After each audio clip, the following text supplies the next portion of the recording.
Sir, Asif Nazrul, এখনো সময় আছে। কলিংটা বন্ধ করে যেসব প্রবাসীরা অবৈধ আছে তাদেরকে বৈধকরণের একটি ব্যবস্থা করেন।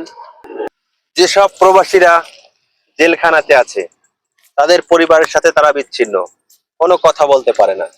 সব থেকে পৃথিবীর মধ্যে জেলখানাটা মালয়েশিয়ার মতো এরকম ভয়ানক এবং খুব খারাপ জেলখানার মতো আর কোনো জেলখানা নাই।